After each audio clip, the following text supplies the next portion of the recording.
Radhanpur highway 4 રસ્તા રામલલ્લા ચોક ખાતે રાધનપુર રામ સેવા સમિતિ સંચાલિત બે પાણીની પરબનું ઉદ્ઘાટન કરવામાં આવી હતી. પાટણ જિલ્લા ભાજપ પ્રમુખ રમેશભાઈ સિંધવ અને રાધનપુરના ધારાસભ્ય લવિંગજી સોલંકી અને નગરપાલિકાના પ્રમુખ ભાવનાબેન વિક્રમભાઈ જોશીની ઉપસ્થિતિની અંદર પાટણ જિલ્લાના રાધનપુર ખાતે આવેલ હાઈવે 4 રસ્તા ઉપર રામલલ્લા ચોક ખાતે પાણીની પરબોનું ઉદ્ઘાટન કરવામાં આવ્યું. પાટણ ભારત પાર્ટીના રમેશભાઈ સિંહ, રાધનપુરના ધારાસભ્ય લવિંગજી, રાધનપુર પાલિકા અને પ્રમુખ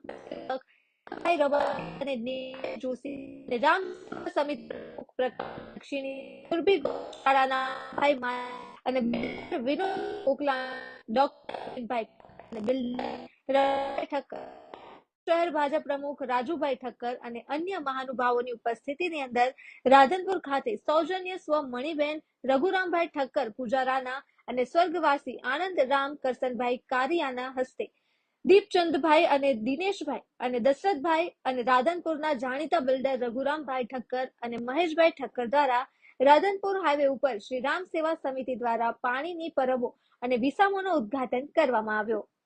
જયંતિભાઈ ઠક્કર, સિહોરી, કાંકરેજ. બસ રામ સેવા સમિતિ તો આપણે બધા એનાથી જાણ છીએ અને અહીંયા રામલલ્લા ચોક જાહેર કર્યો એ રામ સમિતિના આધારિત અને આજે એવું જ માણાનો પાણી પીને પેટ ઠંડો થાય એવા અમારા આ શહેરના, આમ તો હું નગરશેઠ કહું છું, એ મણિબેન રઘુરામ ઠક્કર સાહેબે એમના સર્જનથી અહીંયા નવી પરબનો પાણી અને વિસામો લોકોને મળ્યો છે અને લોકોએ આજે અમારા પરમ આદરણીય નવા પાટણ જિલ્લા પ્રમુખ શ્રીના હાથે અહીંયા લોકાર્પણ થયું છે અને લોકોએ જે ફૂલેથી વધાયા એનો એક કારણ છે કે જે નગરપાલિકામાં જે અભૂતપૂર્વક અમે ધારતા હતા એથી વધારે 25 સીટો આપી અને આમ જેમ કતારે ગુલાબની કળીઓથી વધાયા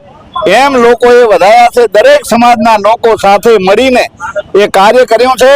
અહીંયા પ્રમુખ સાહેબ ને બધાય છીએ અને અમારે પ્રકાશભાઈને બધાય એ નગરપાલિકાને જે અમે વચન આપ્યું હતું એ સ્વચ્છ, સુંદર, ચોખ્ખું, રળિયામણું શહેર બનાવવાનું છે એવા હેતુથી અમે બધા કામ કરવાના છે. બોલો ભારત માતા કી જય.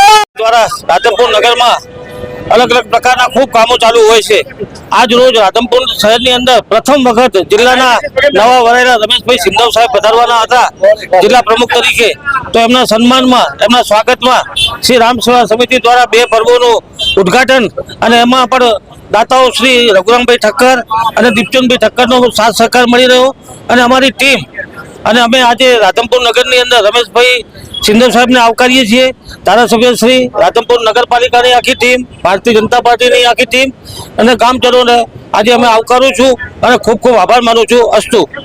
નામ ના આવે એવું મેં આ લોકોને કહેલું કે તમે મારા દાતા તરીકે નામ લ્યો પણ મારો ફોટો નથી જોતો મારે ક્યાંય. હું બને ત્યાં સુધી રામ સેવા સમિતિમાં કઈ મારા બીજા વ્યવહારો હોય તો હું એમ કહું છું કે કઈ મારો ફોટો કે મારું નામ ના આવે. પણ હવે એમને અવારનવાર રાધનપુર નગરમાં શ્રી રામ સેવા સમિતિના કોઈ પણ કામો હોય એમાં શેઠની બંધ મુઠ્ઠીએ અમારી જે માંગણી હોય એનાથી સવાયું રકમ શેઠ દર વખતે આપે છે અને એમના પરિવારનો આજ રોજ ખૂબ ખૂબ ખૂબ અમે આભાર માનીએ છીએ. રામ સેવા સમિતિનો ખૂબ ખૂબ આભાર. આથી વધારે મારે વિષય કઈ કહેવા નથી રહેતો. રામ સેવા સમિતિ દ્વારા આજે રાધનપુરમાં આ ઉનાળાની કાળઝાળ ગરમી જ્યારે શરૂ થઈ રહી છે ત્યારે લોકોને શુદ્ધ પીવાનું ઠંડુ પાણી મળે એના માટે પરબનું આજે મણિબેન રઘુરામભાઈ ઠક્કરના સૌજન્યથી આજે આ લોકાર્પણ કર્યું છે. એ માટે વિસામા સાથે એટલે તમામ રામ સમિતિના સદસ્યો અને જેમનું સૌજન્ય છે એવા દાતાને હું દિલથી ખૂબ ખૂબ અભિનંદન આપું છું. સમગ્ર નગરજનોને પણ આજના આ શુભ પર્વે શુભકામનાઓ પાઠવું છું.